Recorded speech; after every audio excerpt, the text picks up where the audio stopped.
Good morning. The morning after the night before. Oh, God. I thought with this fight, it's a perfect way to reintroduce myself to the gloves are off with myself, Curtis Woodhouse.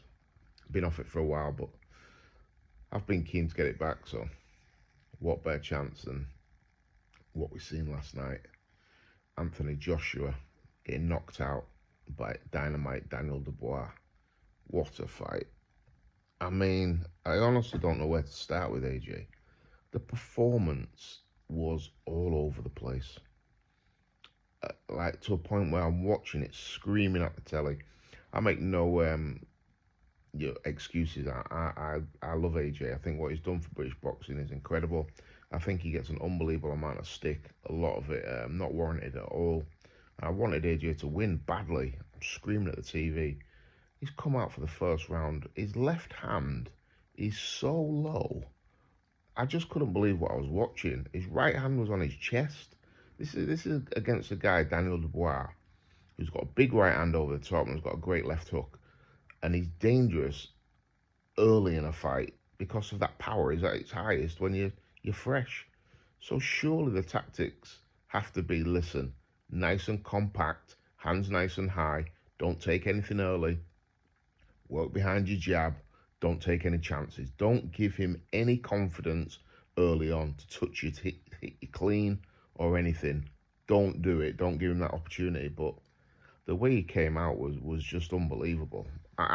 Someone said to me this morning, do you think that's the tactics of the corner? It just can't be, because there's no benefits for him to do that. You know, the only benefits you could say with having that left hand low is for Daniel to look for that right hand over the top, AJ to counter him with a left hook or whatever. But it's just too dangerous against someone so powerful as Daniel Dubois. So it can't be something that the corner have asked him to do or they've worked on. It just can't be. And if it is, then that is, I just can't get my head around that. But yeah, his hand positioning was terrible. He was so upright, so easy to hit. And you know what Daniel Dubois did? The bell went, he bit his gum shield, and he said, right, I'm marching you back, and I'm letting my hands go. And you know what? That takes some serious spuds. It's okay doing it in sparring.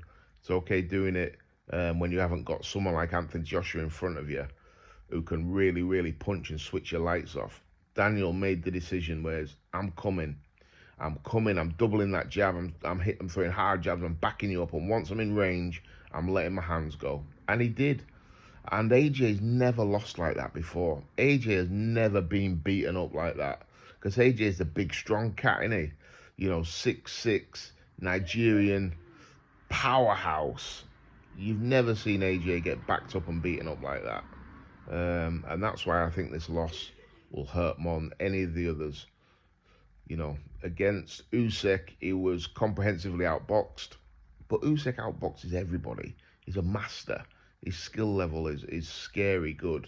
So you can kind of accept that one. And against Ruiz, he was beating Ruiz easy and got caught with a shot and never recovered.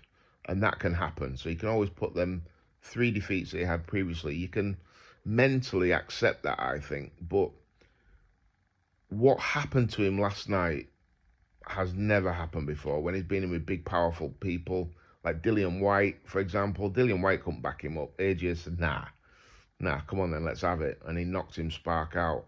And the other, like, big cats, Ngannou, he didn't back AJ up. And I know Ngannou's an MMA fighter and he's not a boxer, but it was a strength v strength type of thing. And AJ, you'd always back AJ in that situation. But he came up against a young lion who was saying, nah, not tonight, not tonight. And Daniel Dubois was brilliant. He threw caution to the wind, but he was still compact when he was throwing his punches. And out of the 2 fighters, he looked like the one that had a game plan. I don't know what AJ's game plan was. No idea. This isn't a criticism of Ben Davison at all. But I'm just saying, from watching the fight, and now I watch fights differently from a coaching perspective, I just do not know what the game plan was. I've got no idea. One thing I will say, the corner work I thought from Ben Davison was excellent. When AJ got hurt in the first, he was very, very calm. Because imagine AJ's head swirling, the 96,000 people there, everyone's going crazy. I think if he goes back to his corner and Ben Davison then starts going crazy, it can be chaotic. But I thought his corner work was very, very good.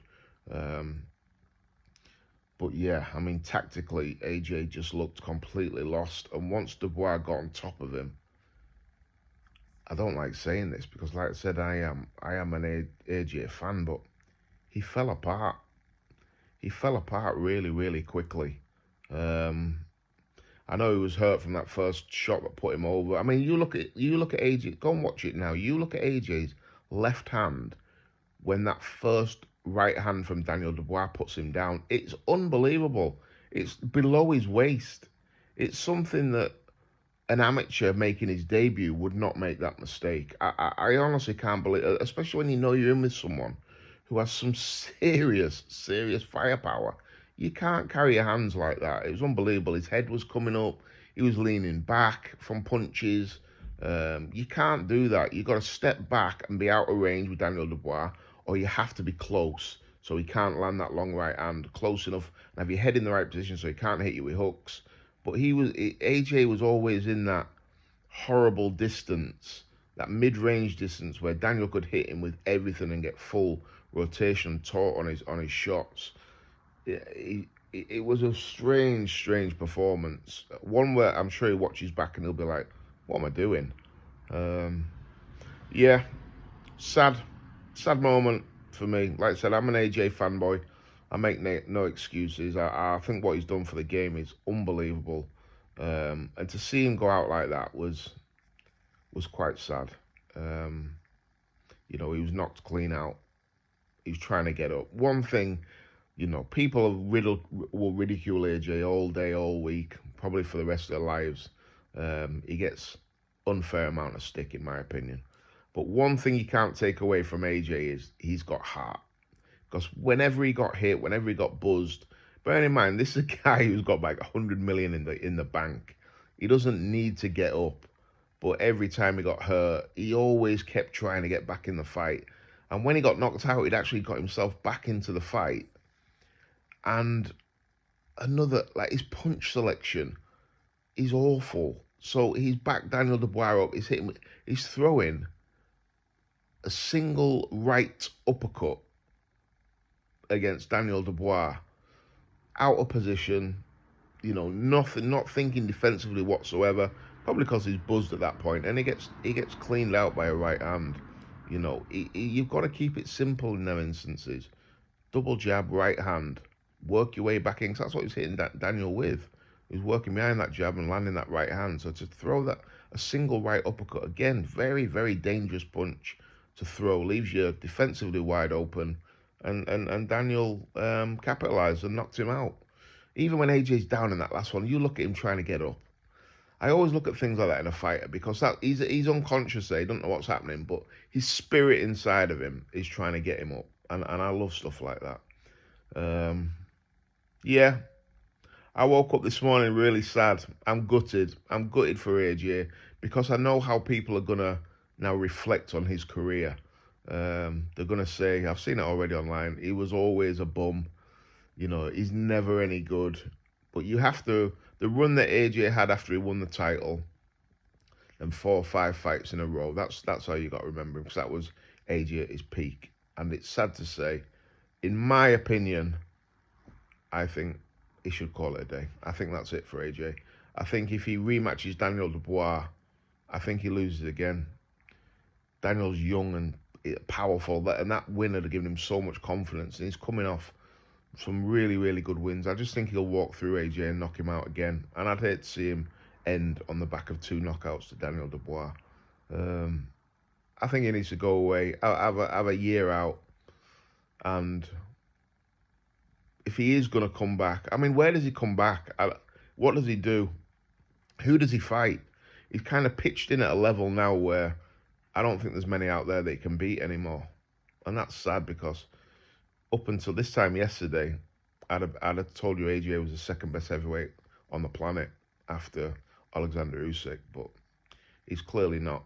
That's maybe not giving Daniel Dubois the credit he deserves. But I just don't think AJ beats any of the big boys anymore. any of the top boys, and he's been at that level for so long. You can't drop him down a level now to be fighting for a British title level or anything like that. So the more you think about it, kind of where is it to go for Anthony Joshua after last night? Yeah, and I'd hate to see him. Well, it would never be kind of a stepping stone for somebody. He'd never be that because his profile and everything's too big. He would never be that. But yeah, don't know where he goes. He probably will take the rematch with Daniel Dubois because if he wins, I suppose he can still be a 3-time heavyweight champion of the world. He probably will take it. Be a crazy amount of money on the table. And as well, the challenger for a world title, whoever gets a rematch clause when you're the challenger for a world title, that in itself is insane. I don't think that's probably ever happened ever in the history of boxing. A challenger getting a rematch clause. But that shows the power of Anthony Joshua. And I think he's one of them. When the dust settled on his career, people will look back and be like, wow, look at everything he's done. But there seems to be it's more online really than anything. Because if people hated him, then 96,000 people are not turning up to watch him. But online, there's a thing about Anthony Joshua where people don't want to give him credit, and that's maybe why I defend him even more, because I just think he's seriously undervalued. He's had a fantastic career. In my opinion, last night, that career came to an end. But I've loved watching it. He's brought things to British boxing that I've never ever seen before, and I don't think we'll see again. And that's the truth of the matter. So, yeah, congratulations, Daniel Dubois, and congratulations to Anthony Joshua on an incredible career. And last night they both went at it, and that's what makes heavyweight boxing the best in the world. It's so good, isn't it? You know, my whole family was sat on the settee watching it. We were all jumping up and down like mad. So, yeah, but I woke up this morning sad. Hope you're all good, guys. And welcome back to The Gloves Are Off. I'm going to film regular content now and keep it going because it's something I really enjoy. So I'm back.